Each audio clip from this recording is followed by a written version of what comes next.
She's right now in Florence, South Carolina. She's a graduate of North Carolina A&T, that's Agricultural and Technical State University in Greensboro, North Carolina, for those of you who are not familiar.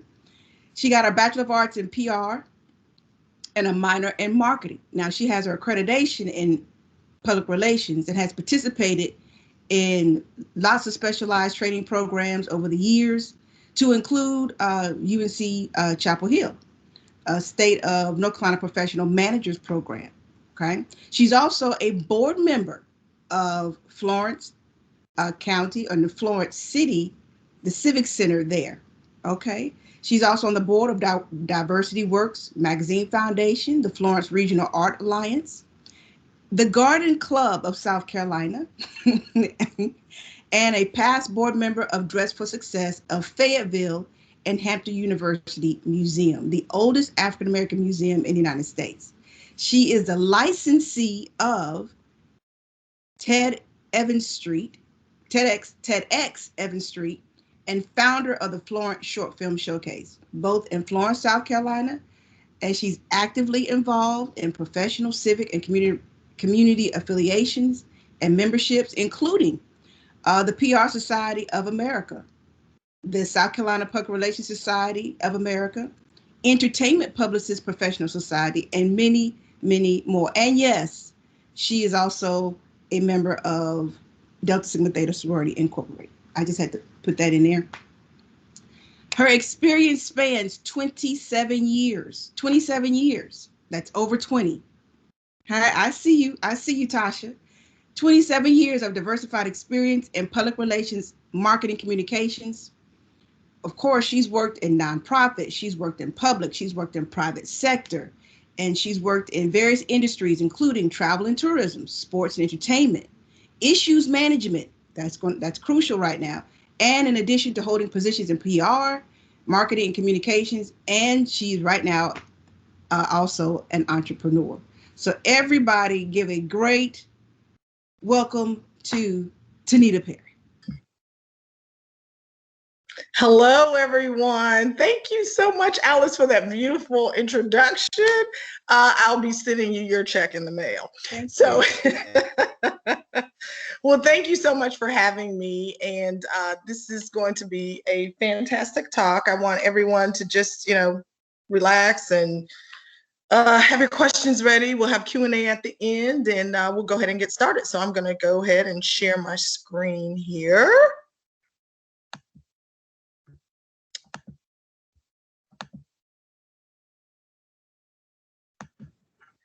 Okay, can everybody see? Yeah. Okay, wonderful. All righty, so we're going to get started here.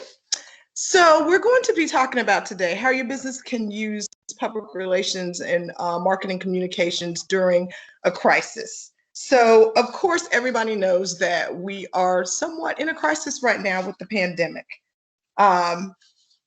So what I always tell people is, first and foremost, you must be prepared for anything that could potentially go wrong.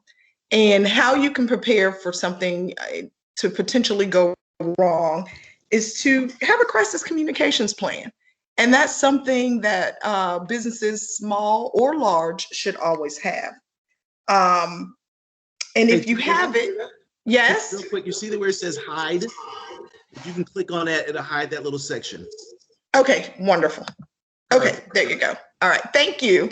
So if you are, we already are in the midst of a crisis right now with the pandemic, COVID-19 happening right now.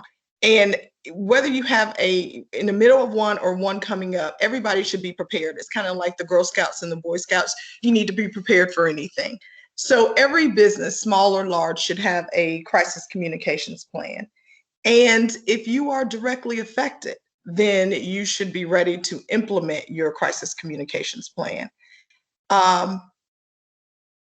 Your crisis communications plan should be a part of a larger plan. It should not be just one piece of documentation that is a living, breathing documentation, because it's all a document, because it's always changing. it should be a part of a larger emergency plan for your entire company. Again, rather large or small. But before we get into that, let's talk about public relations and marketing, which is the foundation of what your crisis communication plan is actually built upon. So the very first thing we want to do is we want to know the difference between public relations and marketing. A lot of times you hear people say, oh, why don't you do some marketing for me? Or, oh, is PR? Well, I want you to do PR for me. But then they start talking about marketing strategies. So with that being said, we must know the difference between public relations and marketing to continue to propel our business forward. While they're kissing cousins, they do play well in the sandbox, but they are vastly different. Both are management functions, but public relations, it establishes and maintains mutually beneficial relationships between your organization and stakeholders who determine success or failure of your brand, while marketing identifies human needs and wants and satisfies them with product and service in exchange for something of value, normally currency, whether that's money. So it's a quid pro quo relationship. What I like to say is with public relations, what we do is we appeal to your emotions. We get you to be in love with the brand. We get you to actually decide that you need this in your life and you can't live without it. It kind of goes with, if your parents were using something, let's say Tide, then you 9 times out of 10 will probably use Tide as well, because you know it to be tried and true and you have used it for years. So we get you to be in love with that particular thing. And then we massage that relationship. We massage that relationship to make sure that we stay in your good graces. Whereas marketing, what I normally say is it's a quid pro quo relationship. I actually find out what you need. I fulfill that need, but in exchange for it, I give you the service or the product and you give me money to have it. So that's a pretty, cut and dry thing there. Knowing that they both have a place in the family, you have to figure out how to use them strategically to measure. And how to do that is you must meet your measured objectives to achieve your goal. So take inventory and make sure you understand both roles, because each one of them have a direct effect on what your bottom line is, and what that is revenue. So because we're on a new normal, what's your strategy to be profitable during this new normal? Whatever it is, you need to make sure that you're representative of your game plan to meet your measured objectives to ultimately achieve your goal, which is what I just said just a few seconds ago. What you want to keep in mind is that your strategy has a dual focus. And what that dual focus is 1, action of the business, and 2, the content of the message. Remember, for a profitable strategy, you must gain information to change the opinions of the behaviors that you want. So when you are making out what your objectives are going to be to achieve your goal, excuse me, you must keep in mind 3 things. You must keep in mind, for them to be measurable, people need to be aware. Number 2, they need to accept what you are making them aware of. And number 3, you want them to do something. You want them to have an action. So in simple words, you can just say, you want people to learn, you want them to feel, and then you want them to do something. And then what your strategy is your strategy is going to do what? It is going to have them have an action because of the business. And it's also going to have them pay attention to the content of your message. Okay. We talked about messaging just a second ago. So say you had to close your business down. Well, we all had to do that, at least some of us, during the pandemic, in terms of, and I won't say close down, We just had to communicate in a different way. We couldn't do everything in terms of meeting face to face. We're doing what we're doing now virtually. We also talked on the telephone. We sent messages. We did all of those things to satisfy what we could not do in person. So now that we're coming into a new normal, what are you going to do now? You want to look at what your message and your tactics are. So messages and communication tactics, they must be shaped to respond to the needs of your key publics to increase your market share and drive retention. Your stakeholder mapping will come in handy, and it will tell who your influencers are in your business and where they need to be acting as surrogates to communicate your message. And it also will tell you who's interested in hearing your message based on your customer base. Because as a result of your mapping your stakeholders, you will be able to prioritize your resources and provide a foundation for your messages and your communications tactics.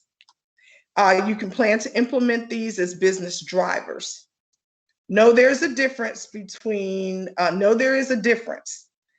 must use your stakeholders effectively when you are coming out of a crisis. Okay, when I say that, meaning know that whatever messages that you're putting out there are messages that are going to actually stick with who your stakeholders are. So again, going back to your awareness piece, your piece of acceptance, and your piece of do, as you're putting those messages out there, you have to remember those three things because you want them to actually act on those three things. And they are going to actually have play a part on what their opinions are of your brand. If they're going to stay the same, if they're going to change, if you're going to add stakeholders, which would be customers or publics that you're serving, all of that is actually rolled up into your message. And now that you're in a new normal, you have to think of those tactics that you're interested in doing. There are so many tactics in your arsenal to successfully meet public relations and marketing objectives. So a lot of people go to the one main thing that they love, which is a press release. And I just want you all to think of this. When you're distributing a press release, even though it's it is the most popular tactic of public relations, that's the one that everyone knows, it yields the lowest return. And why does it yield the lowest return? Is because journalists, they receive thousands of press releases a day, and they probably only look at maybe 10 on average, believe it or not. So it has to be something that is just totally crazy for them to say, and I say crazy because it really has to catch their attention. Just imagine the different things that people are actually pitching them or sending them. I had one journalist tell me that someone sent a press release about their child's teddy bear because they had a different way of having the teddy bear interact in the child's life, but it really had nothing to do with their business, but they just thought it was a cute feel-good story that someone needed during the pandemic. The other thing too is with press releases, you have really got to understand where we are, what the time period is, and going back to the old saying, read the room. If we are in the middle of a pandemic, I have no idea why someone would send a feel-good piece of that type to someone that it had nothing to do with their business and it really had no added value to the pandemic. In terms of whether it was a feel-good piece or not, there were other things that the company probably should have looked at to see what was a feel-good piece that was relevant to whatever services or products they had to offer that actually were timely during this time. So with that being said, knowing this, think beyond the press release, as your foolproof and only tactic when it comes to PR and marketing communications. It may be a good tactic to start by getting information in the public domain But you really want your press release, or you want whatever tactic you do, to reach and resonate with your stakeholders that you serve. Make sure to explore quite a few tactics, tailoring them to what you want your return to be, as well as who your loyal customers are to generate revenue. Be sure the tactics speak to how the stakeholder wants to be communicated to, as well as how you're managing your relationship with them. Branding. We hear this word quite a bit. And one of the reasons why I wanted to start with public relations and marketing is because I wanted to explain the difference between the two. Excuse me. And then I wanted to go into branding first, because these two areas are really essential to your public relations or your crisis communication plan in actually implementing public relations. When we say branding, what we're doing is all we are doing with branding is actually getting people familiar with our brand. So it is just the action of getting people familiar with our brand and getting them to love our brand. But what we have to really think about is what really is a brand. Excuse me. When we think of brands, we think, oh, it's my logo.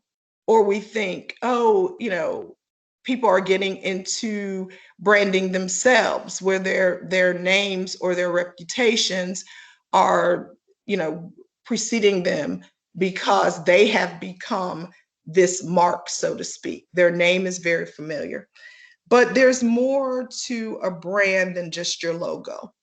Though you took the time in creating that mark, you must be able to publicly distinguish your product, your service, and your concept from others through that mark. Examine what your logo really means. What do you want it to mean to those that are using your product, service, or buying into your concept? That is what the heart of the brand is. Your brand, when seen, is everything, uniquely communicating that your business is better, brighter, and more dependable than your competitors. So you really need to take that time to know when you put your logo, your mark up, what does it really mean? It means that you're communicating to your stakeholders. When they see your logo, they should immediately know your dedication to quality and service based on what your brand communicates. So take the time and look at your mark and see if it communicates what you feel your mark communicates to you and what you want your customers to know about your mark.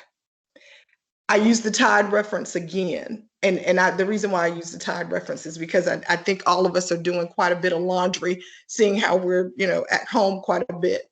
But at any rate, if you use Tide, your parents use Tide, it's probably going to be generational in terms of it's going to come down the line, you're going to use it as well because it's tried and true.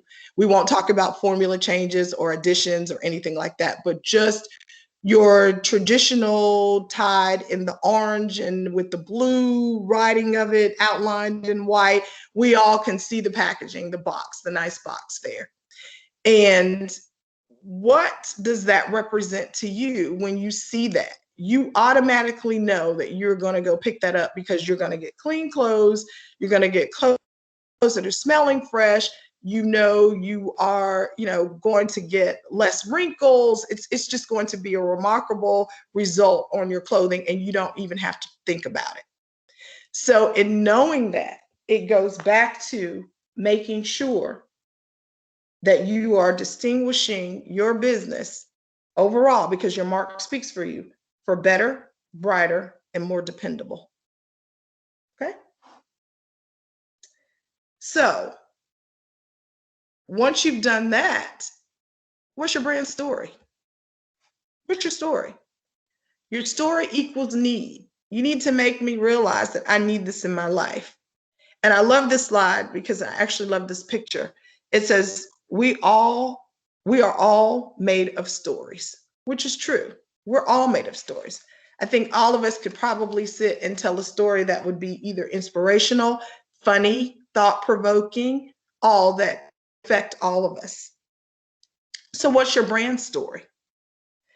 Most loyal stakeholders can be cultivated when they know your brand story. According to author Peg Newhouser, storytelling is the most powerful form of human communication. With telling the story behind your brand, you're giving your customer nuggets that resonate with them emotionally, physically, and spiritually. These series of feelings drive the need for whatever you're offering them. Once the need is established, this is the mutual agreement of connection that brings about the exchange and the agreement of benefits, which usually in the form of spending money and the association for you two to be together. Think about what your story is and tell it with commitment, truth, and relatedness. Again, I'm going to stress those three things. Tell it with commitment, truth, and relatedness. You know, everyone has their own truth, but everyone does not have their own set of facts. And facts really do equal truth. So make sure that you're telling your story with commitment, truth, and relatedness. Because when you tell your stories, there's something in that. There's an element in all stories that people will see they are related to what you're saying. And that establishes the need for your particular brand to be in their lives. Okay. Now we're to the crisis communication plan. Now that we've kind of set everything up as to how public relations and marketing communications works, now we're in this pandemic and, you know, we realize we do not have a crisis communications plan. It was not too late to get one, but it's very difficult to write one when you are in the midst of one. So let's go with, say that you already have one in place and you are, you know, just trying to figure out, should I implement it? Should I not implement it? That type of thing. So let's just define it a little bit. If you have to implement your crisis communications plan, it's only after you have identified if something is a crisis. It can be an internal crisis or it can be an external crisis. But it needs to fall into a category where it could potentially be catastrophic to your business. And it's about being proactive and not reactive during a crisis. Remember, you're mitigating reputational damage quickly, openly, and effectively. That's the key to your bottom line and your ultimate survival if you do implement your crisis communications plan.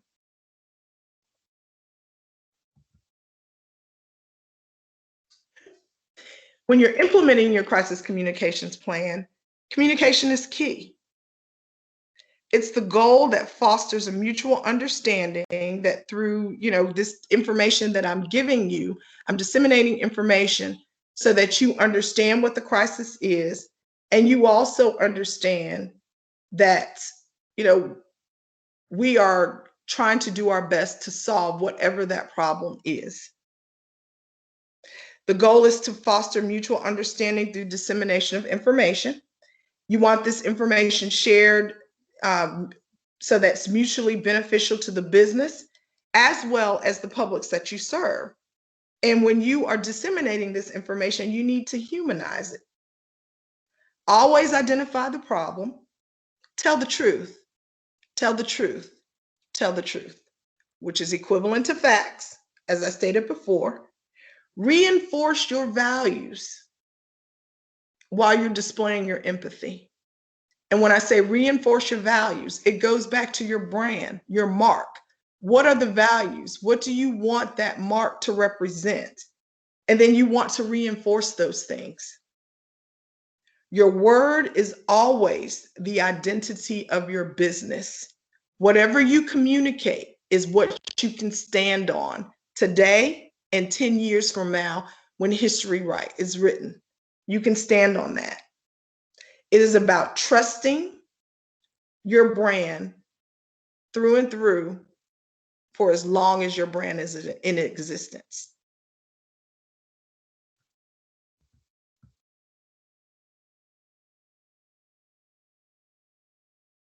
Reputation matters. It does. Your reputation matters to your bottom line. I'm going to repeat that. Your reputation matters to your bottom line. Reputation and money, they have a direct correlation, and it will determine your short and long-term outcomes. The crisis will impact stakeholders' behaviors and possibly change public sentiment. How you treat employees, if it's an internal crisis, their internal stakeholders, and how you treat your customers, who are external stakeholders, will definitely be judged. It will either be rewarded or it will either be punished. Now is the time to show your business is a good community partner by being socially responsible. And when you're socially responsible, the outcome that we're looking for is keeping and possibly even adding new stakeholders after the crisis is over.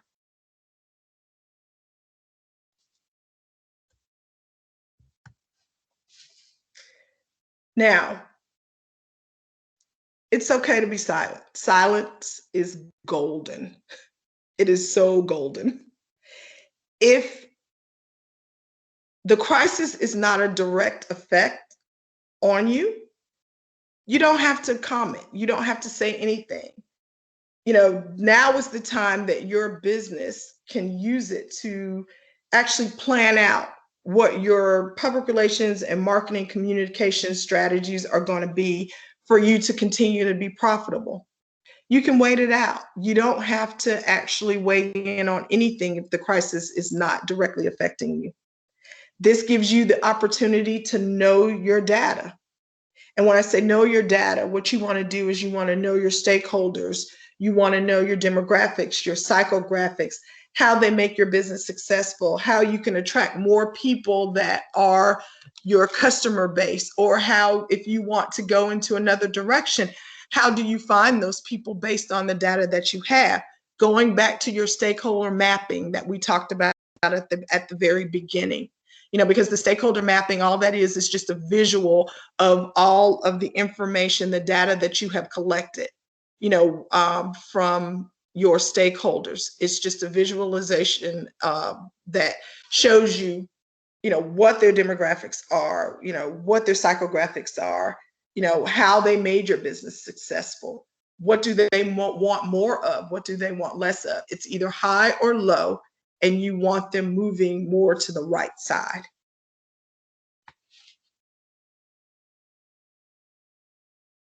So remember, your messaging and your tactics are only as good as your data. Your messaging and your tactics are only as good as your data. So while you're silent, take the time to regroup and be ready when your business is fully functioning, because no doubt there will be a new normal and you just need to be ready. Thank you so much. And we'll go into our Q&A now. So I'm going to come out of here.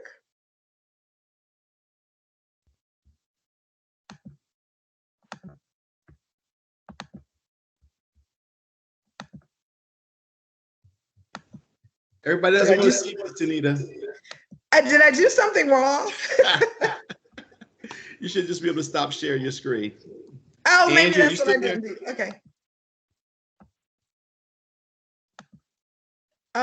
Did I hit the stop sharing? I don't know. See that? Hit the X. Oh, the X, yes. All right, there. Yeah. Okay, now let me turn on my camera. There we go. Yes. Okay. People don't want to look at me all day. Thank you for sharing that. I'm sure we have some questions. I have a question for you, because you talked about the press release going to the press, and they get 1,000. They're only looking at 10. What would be an effective way to reach out to the press beyond the traditional press release, since they are not really looking at them? Okay, so and you probably want to move over because we don't see your face. There. Okay, how about there? Okay, great. Okay, so I would say it's twofold. Number one, you really, really, really, really, really need to make sure that you have something that is timely and on message for the time that we're in. Because what you will find out is a lot of journalists, no matter if they're covering sports, if they whatever their beat is, sports, they could be covering food, a food beat, sports beat, an art beat, a cultural beat, because the underlying thing that's happening is that we're in a pandemic. All of your pitches should be pitched, all of your press releases or any stories that you want them to cover should have an underlying message that is connected to the pandemic, which is COVID-19. What I would suggest when I said pitch is figure out what that story really is. And then I would take the time to write a letter, and instead of a press release, not a long letter, but giving them the highlights as to why this would be a good story and people need to know about it. Normally, journalists don't like to be called, so it would really have to be a compelling appeal sent via email. But I would probably, in fact, I know I would stay away from a press release. Now, for me, whenever I write a press release, I write a press release with the intent that I know that this story is going to be reprinted in a short lead publication. And when I say short lead publication, I mean a weekly or a daily. So because the newsrooms now are short-staffed, and because they are short-staffed, if my press release is 500 words and I am hitting the mark on what I need them to know about, and it is an angle that I feel whatever market that is, so it's very market specific, not necessarily something that is national in nature, but if it's specifically for the Durham market, let's say, I will write that press release no more than 500 words and have it be something that's timely, because if it's a well-written press release, it will need very little edits, and you will 9 times out of 10 have it picked up the way it's written in its entirety. So I would only reserve press releases for something that is event related or issues related that may not necessarily be related to the pandemic. And then for something that is related to the pandemic, but you're not really sure if they're going to cover, I would send it in a pitch email. Okay. Thank you. Okay. You're welcome. Any other questions for Tonita? I have one. Okay. Hi, Michelle. Again. Again.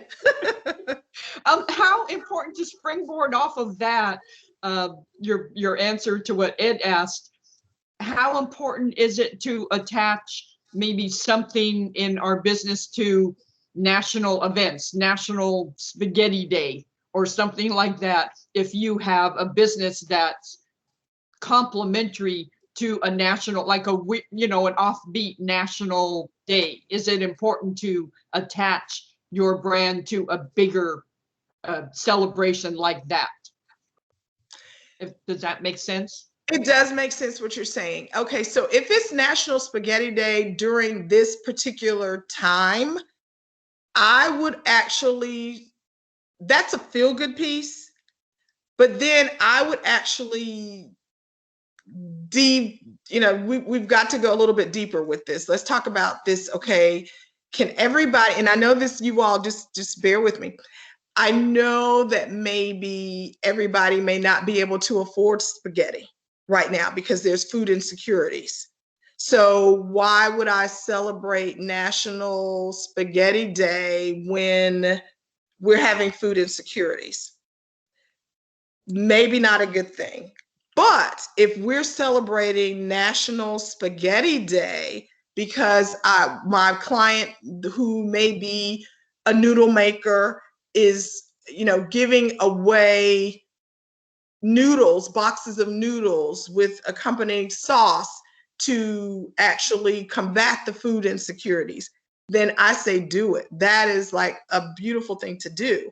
But just to say we're celebrating National Spaghetti Day and the people in the market or people across the country can't even afford a box of spaghetti now. It's actually gone up maybe $1.80 or something, for spaghetti. Things like that. Again, it's about reading the room, knowing what time period you're in. Don't just go surface with it. You have to actually dig deep to make sure that you're relevant and know who your stakeholders are, know who your publics are that you're trying to touch. Now, if you're a luxury brand spaghetti and you want to, attach to a spaghetti day, and I know you're using this as a tongue in cheek, but I think it's a good lesson with everything. But if you are luxury brand spaghetti and you want to celebrate Spaghetti Day, there's that population as well. Then you probably can do what you intended on doing with it because, they're still spending money, they're still doing whatever. But again, you need to know what your publics are you're trying to service, what relationship you're trying to manage with them, and then take into consideration all the factors.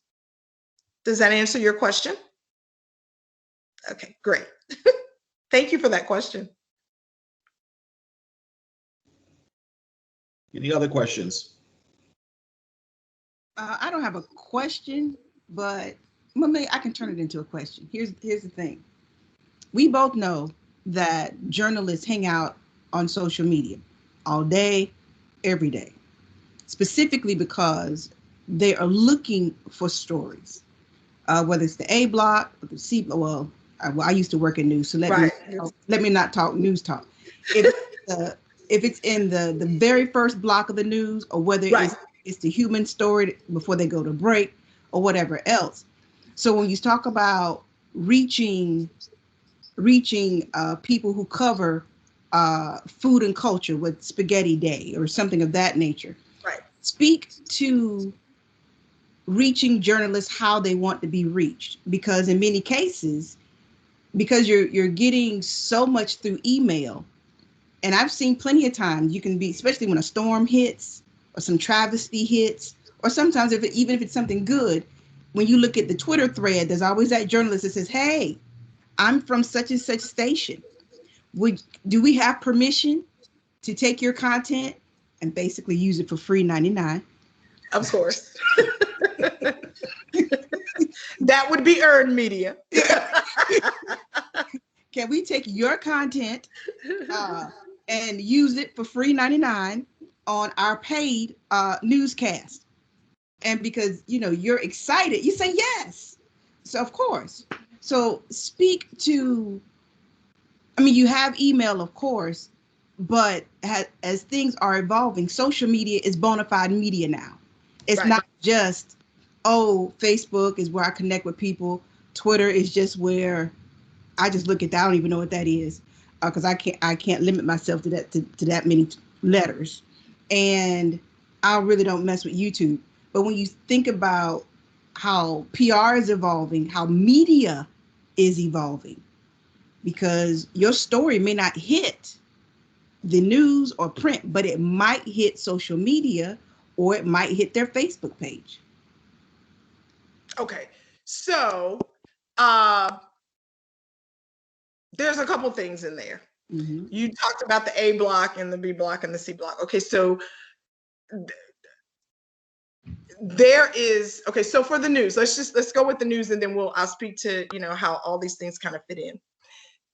We all know, if you're gonna lead the news, if it's death, if it's scandal of any type, normally related to sex, or if it's money related, some type of something with money, So whenever you look at your news, people, and you see that it leading with a lot of killings, or something that has to do with sex, or something that has to do with money, you know it is a good news day.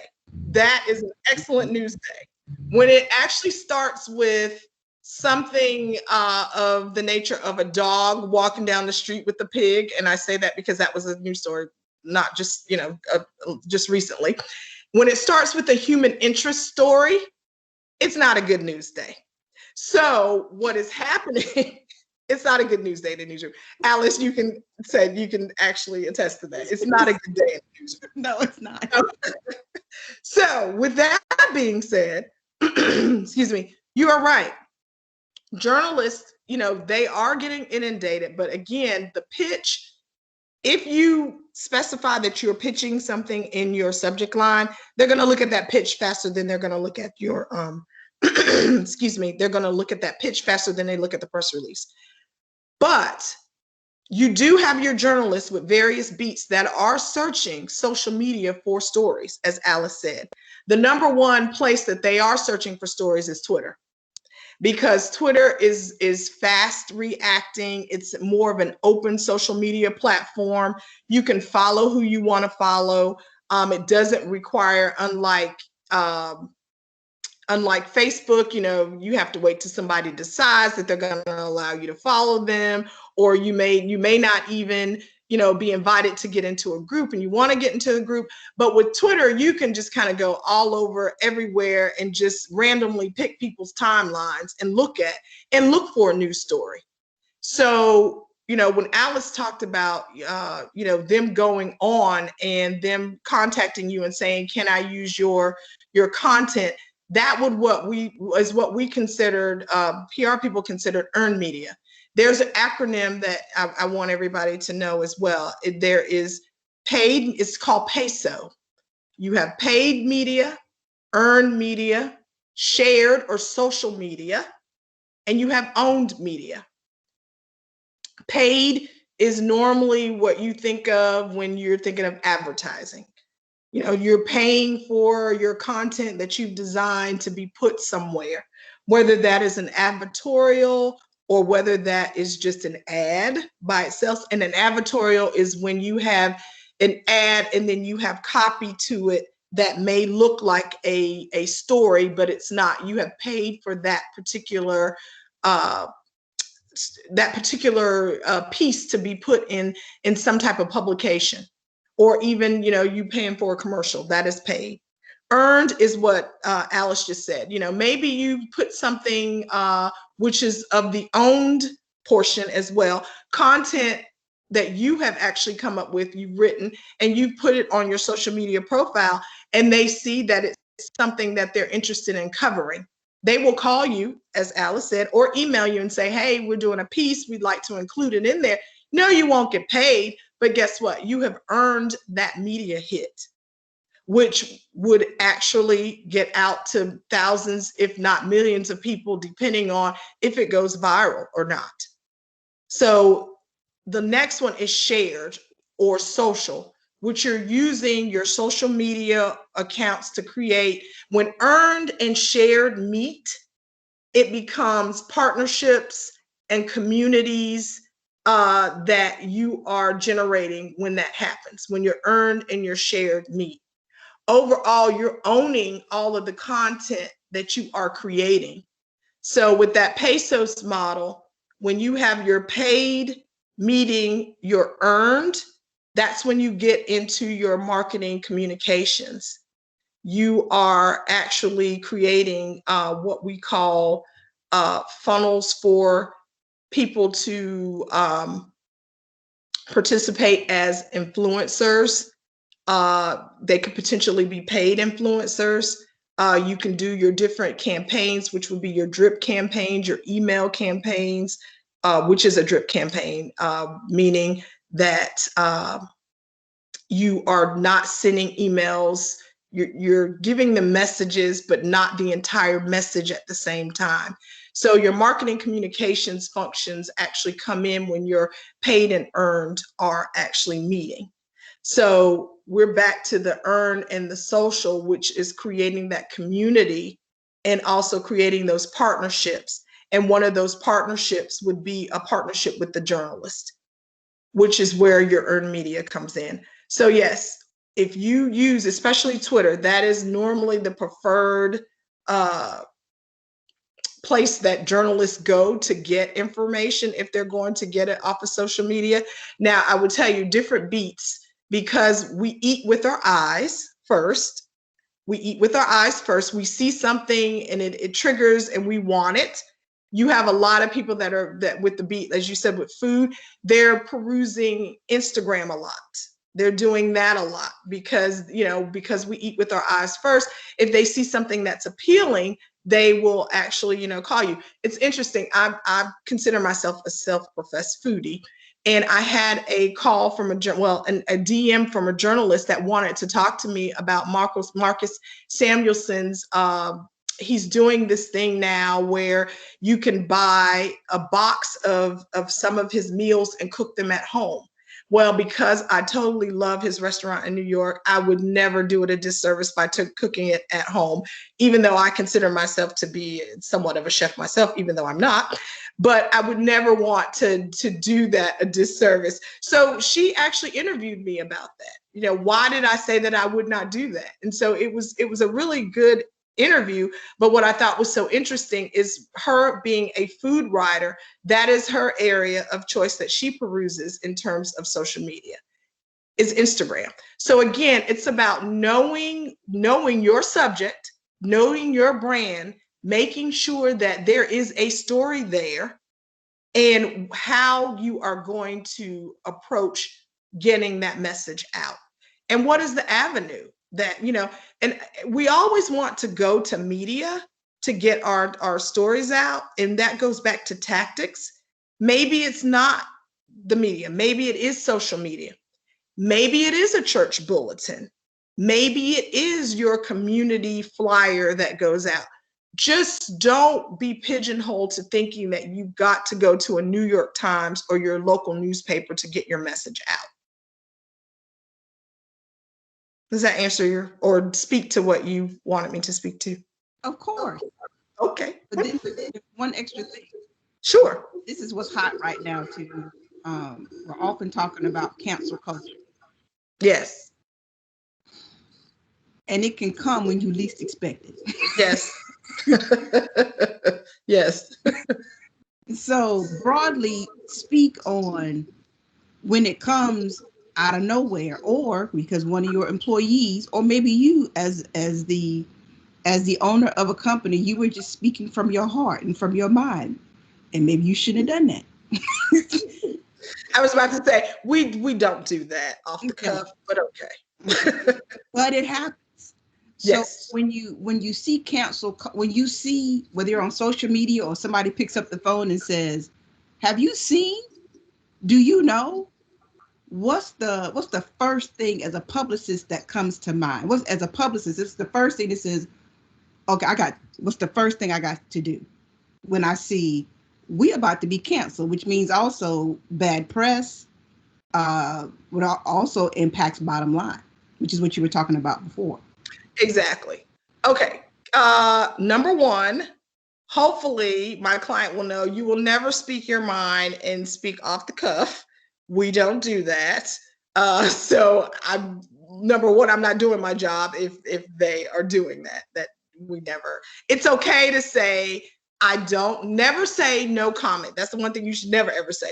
But what you can say is, that's a very interesting thing that you have asked. That's something that I need to think about, which you said no comment, but you're not giving a comment on that specifically. So the very first thing that I would do, and I know this sounds crazy to you all, time is of the essence, but time is only on your side when you have all the information. When you have all the facts, time is on your side. It's not on your side when you have a knee-jerk reaction, because you can make the situation worse than what it was when you have a knee-jerk reaction. So as a publicist, as a public relations strategist, the very first thing I would do is call my client and ask them what happened.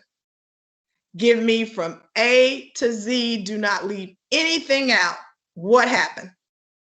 and they will give me the whole story as to what happened. Once they give me the story as to what happened, then we can start to strategize to see what our, how we're going to combat, this cancel culture. And hopefully we will not be canceled. But here's the thing about canceling the cancel culture.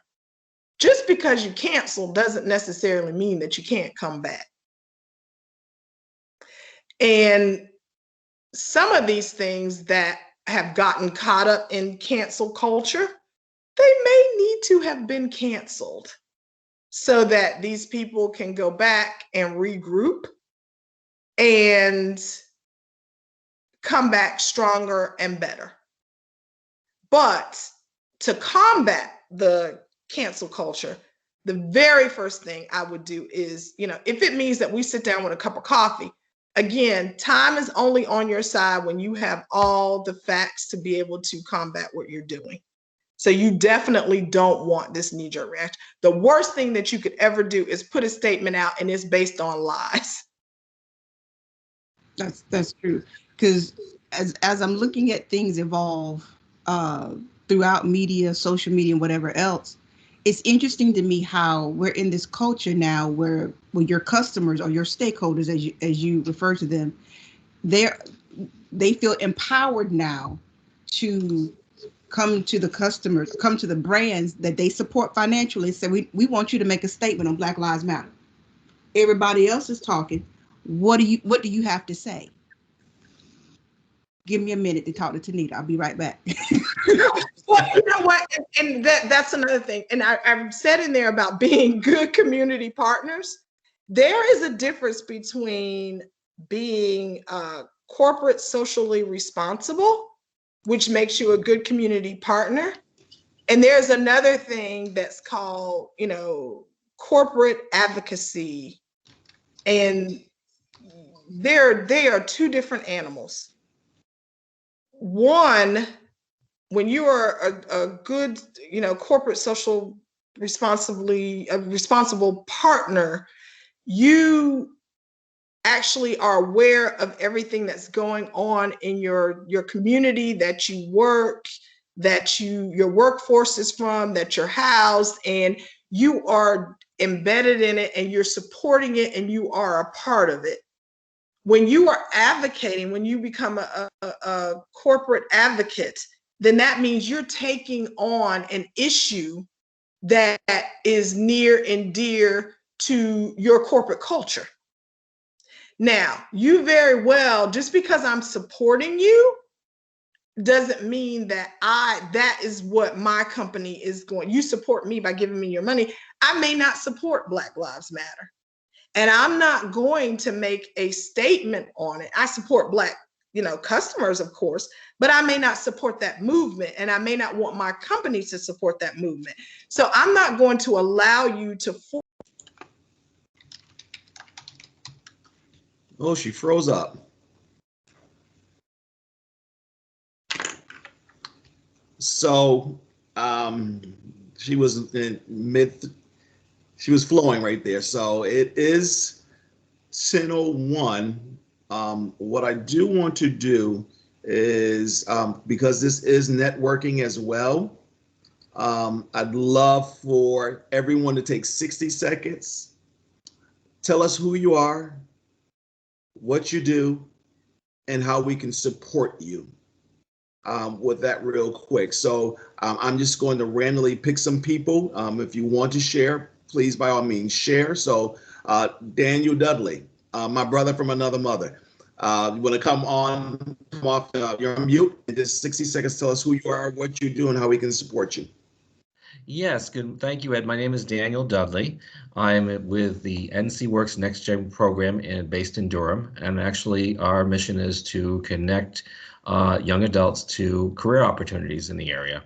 So I am recently new to the position, and I'm looking to partner with individual businesses to provide internships to participants in our program.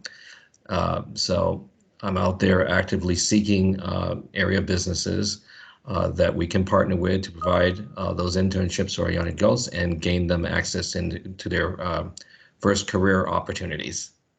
All right, great. Tasha, did you jump off real quick? I saw your message. You want to jump on and introduce yourself real quick? Oh, Tonita's in the lobby. Okay, Tasha must be gone. Nicole, are you interested in just tell us who you are, what you do, and how we can support you? I'm Nicole Dixon. I'm out of South Carolina. I'm the accountant from Winsburg County School District. Okay. But plus, I have an event business also.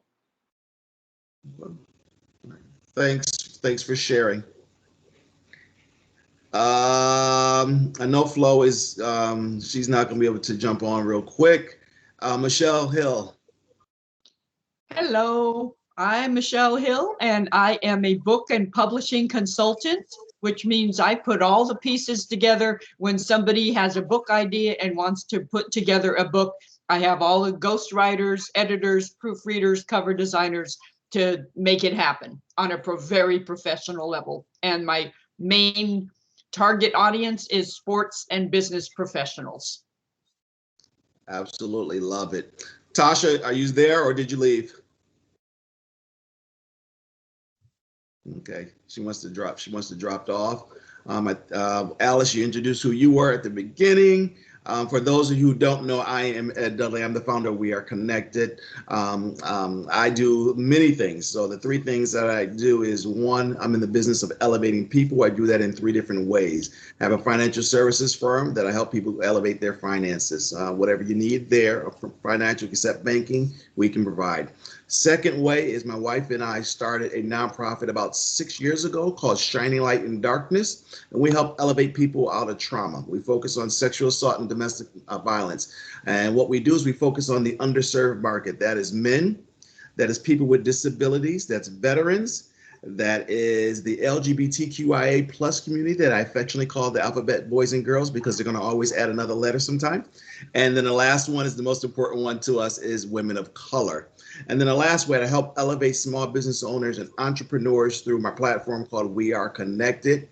And we provide a space for entrepreneurs and business owners to connect. I'm really missing connecting face to face with people. But Miss COVID, as we have to put some respect on her name, is still running around with a temper tantrum. So we do it virtually, and we're in several cities in several states. And God willing, we will close and be ready to launch in Africa by the end of the year. So we're excited about bringing people together because it's all about building relationships one person at a time. So that's who I am. That's what I do. Yes, Alice? I do have an event coming up April 7th. April 7th, okay. Called Live and in Color Summit. It is a live stream for those of you that really have a desire to learn more about producing your own show or leveraging live streaming, whether you're going to do it through Facebook, if you're going to do it through YouTube, if you're going to do it through, for those of you that might be gamers, Twitch. That's what the summit is about. So it's live and in color summit. We're working on the website, so the timer is up there right now. So it's liveandincolorsummit.com right now. And April 7th is when that event is going to occur.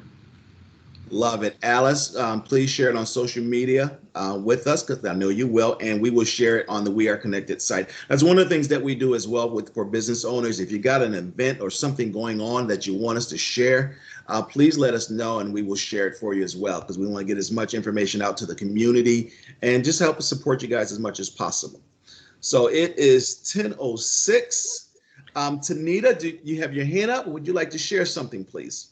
Yes, I'm sorry. I don't know what just happened. I just totally. That's South Carolina for you. Exactly. Look, maybe I was talking too much. Maybe that's what it was. But but I do thank you all for allowing me to, or for the invitation and allowing me to share. I hope you all got something out of it. Feel free to give me a call.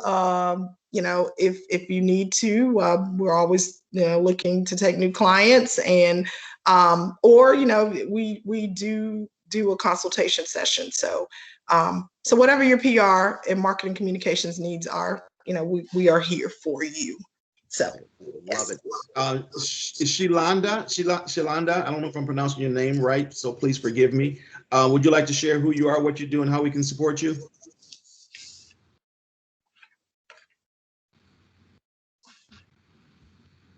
Okay, I guess there you go. I do apologize. Thank you all so very much.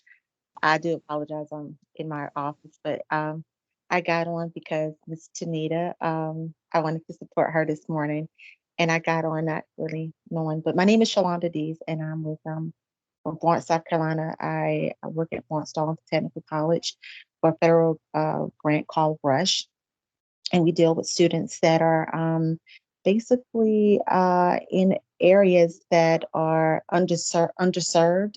We Mm. help for them. We actually make sure that they're succeeding academically, professionally. We offer workshops and things that make them more marketable in the workforce. And thank you all for, I apologize for going back and forth. That's fine. We completely understand. So it is 10:08. I want to be respectful of people's time. Tanita, did you want to? And can I say something? I'm sorry, but No, you can't. No, thanks, Shalonda. no. Go ahead. I'm sorry. Thanks, Shalonda. But Florence Darlington Tech is actually a client of mine, and we did their crisis communications plan for them as well. So excited for that. So yes. Love it. So I will leave you guys with this. Please let me know how I can support you and how I can serve whatever you're doing. That's what Connected is. That's what I live and do, is being able to help support people. But we love it. We're having fun. And I will let Alice do what Alice does. Say goodbye. Have a great, what day is it? Oh, Thursday. Have a great Thursday. Yes. See you next month. I'm not going to announce who the next speaker is going to be as of yet. However, Tonita, you did set the standard a little high though. I gotta put that out there. Darn you. Thank you. Look, thank you. Until I cut out. So So have a great Thursday, and see you next time. Take care, Back everybody. your way. Take care. Bye-bye. bye-bye. Thank you.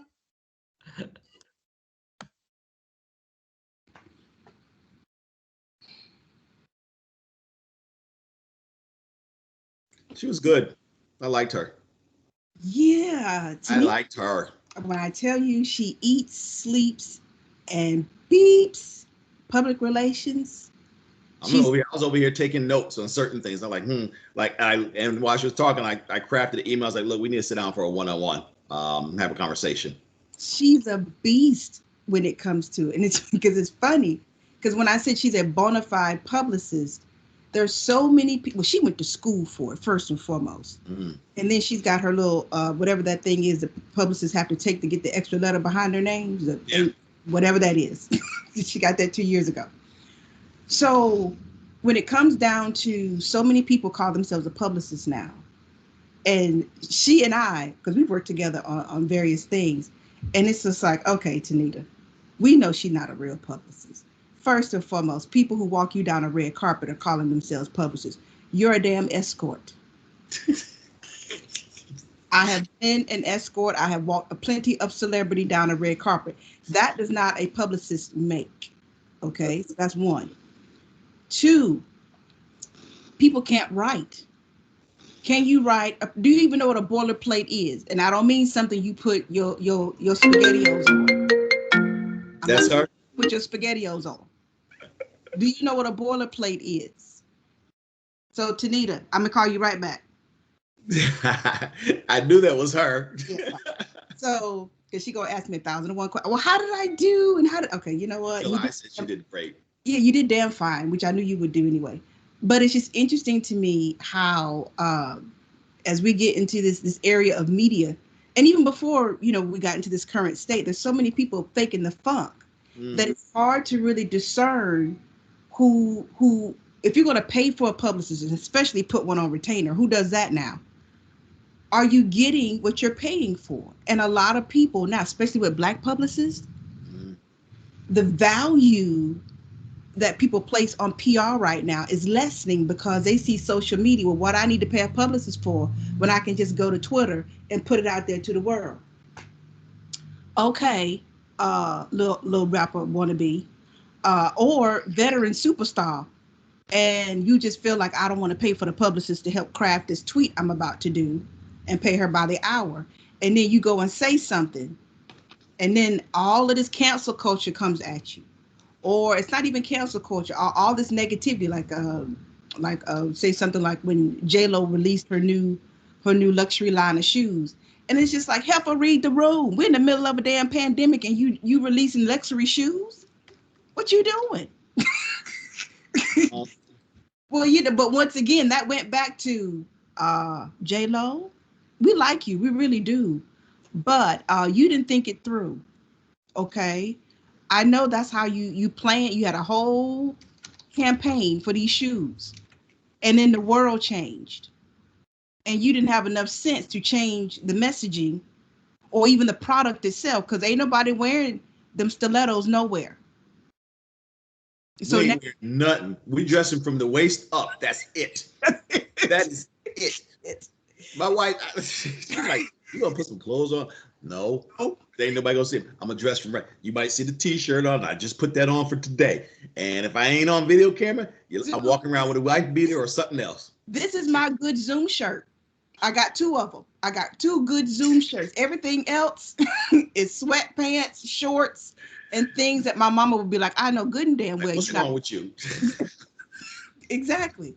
So when we start talking about PR and publicity, the messaging is just getting so blurred now because people use PR marketing and social media all as one thing. And it's like, nah, I do social media.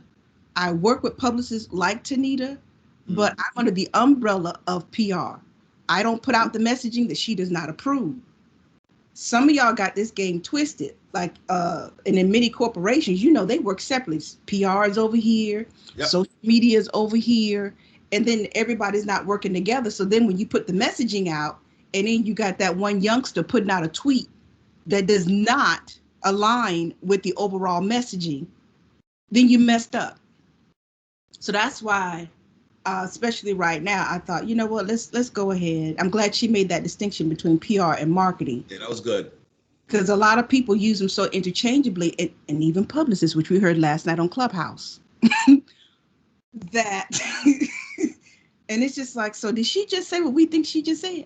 Yeah, and she are old school. And it's just like, so people are not evolving with the times, with where the industry is going. Social media basically has changed the game because everybody now feels like they're a publicist.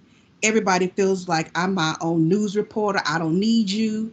I don't have to get the facts. As long as I'm right by the fire and I got a camera, I'm good. I'm good. But I am CNN.